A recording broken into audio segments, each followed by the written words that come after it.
right, so it looks like Lyn and Jamal had officially called it quits. Now they are a TikTok influence. Lyn and Jamal has been together for a very long time, even after he got, you know what, to the head. Now she was there through all his process of recovering, the talking, the learning how to walk and everything. Now apparently she had ended things with him, and now his family are pretty upset on how everything had ended. Now first, Lynn had took to her TikTok to explain the breakup that her and Jamal is going through right now. So here's the video, guys, and let's see. I've been with Jamal 3 years before he got hurt, and then 5 years after when he got hurt. That's when he got his TBI. And one thing for sure is, before that man got his TBI, he loved the ground that I walked on. Like, there's nothing I could ask for. There's nothing that didn't get handled. Nothing. But, you know, after his injury, a lot of things have changed, you know. And we sit online and we talk about, you know, what's the same and, you know, what's different. But we're always, like, talking about personality and stuff. But the whole thing about it is I stayed. I loved him through it. I do love him through it. When he couldn't talk, when he couldn't walk, I stayed because that's unconditional love, you know. Not your ability to do for me or what you have done for me, you know, but just the situation. I knew the person, and I knew he could get back to himself. But sometimes, you know, people, their love changes, and, you know, they change. So you have to kind of like figure it out, you know, especially with a person who is going through their own healing. So I want to ask tonight, it's going to be a question you can answer here. You can come and answer. When the love changes after trauma, do you stay or do you go? So you can drop your answer if you're not going to be there tonight, or you can drop how you feel in the comments. But it's going to be a deep conversation. Let's do 8 p.m. Central. And come if you can relate. Come if you need advice on what you're going through that's similar like this. Come if you're healing, or just come with good vibes. But just please come with good vibes. So see y'all there. So right after the video about Lynn explaining how, you know, she's breaking up with Jamal, Jamal's family was pretty pissed off that they had took to Facebook Live and also to TikTok Live to explain the whole situation that is going on. Apparently from one of the live, the family member did stated that Lynn had put a restraining order against Jamal's family so they won't go and visit him.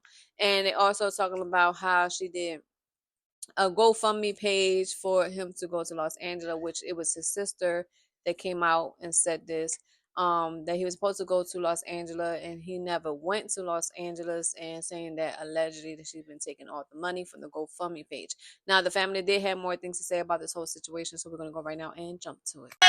But they do decline him from like seeing his family. They leave him in the motherfucking room where he can't get up and go do shit for his motherfucking self. You can't pull up to go get him. Baby mama right there. I told you her little messy ass. They wait till they get tired of him. Like she on TikTok talking about she tired of him. They wait till they get tired of him to drop him off at somebody's house and leave him for 4-5 motherfuckers. Don't bring no clothes, no drugs, no shit, nothing. You know what I'm saying? Y'all getting all this motherfucking money, but y'all got my cousin out here fucked up, looking fucked up.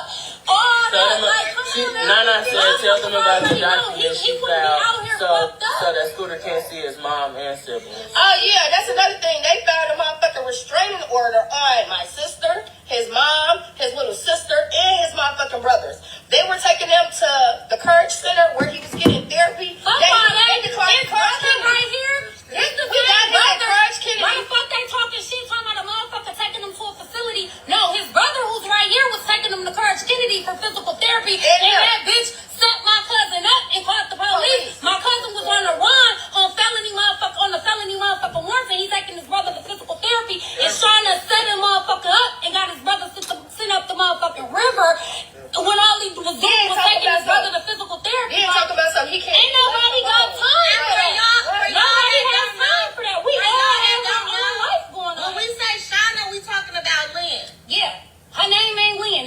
My middle name is Lynn, bitch.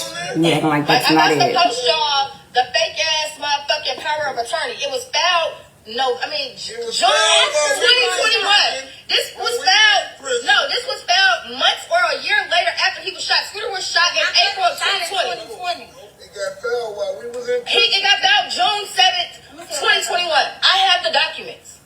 That was after the fact. So that means when we were at North Memorial and the family was in the emergency room right there in the walkway. Do y'all got? Since y'all want to know, they instantly, the mom instantly came and told us that we couldn't be there. It's a power of attorney that we couldn't be there. The mom couldn't be there, and they couldn't answer no more questions for us. For all the people that sharing that shit with my brother, this not helping do shit. I've been trying to tell everybody from the get go that this using my brother. This ain't doing shit. And then for all the people that said that gave money up for that GoFundMe shit for him to go to Chicago, he did not go to Chicago. I found out the truth about that. He did not in Chicago. This bitch used the money. She be sitting up there making GoFundMe just so this get money. What the Now I'm mad now. I'm really pissed off now about my brother now. Don't do shit. She using him just so she can have money in her pocket. She out here seeing different niggas and all this other shit on like just seeing other niggas and shit behind his back, all types of shit. Like what? Let's talk about it. Let's talk about how she lost her job to taking them fucking perks, stealing perks and shit. Let's talk about it. Goofy as hell. Oh my grandma, she goofy. Now, I have been following Jamal and Lynn for years. I had seen how she's been taking him to the doctors and helping him out through the whole situation. I'm glad that he actually is doing a lot better and everything like that. Just sad that things hadn't ended this way. But, you know, my prayers goes out to her and to also Jamal. Hopefully, you know, they still could remain good friends and she still can be there, you know, with him in the time that he needs. But overall, guys, just leave a comment down below and let me know what you think about this whole situation that's going on with Jamal and Lynn and the family. And I'll see you next time with another brand new video. Bye.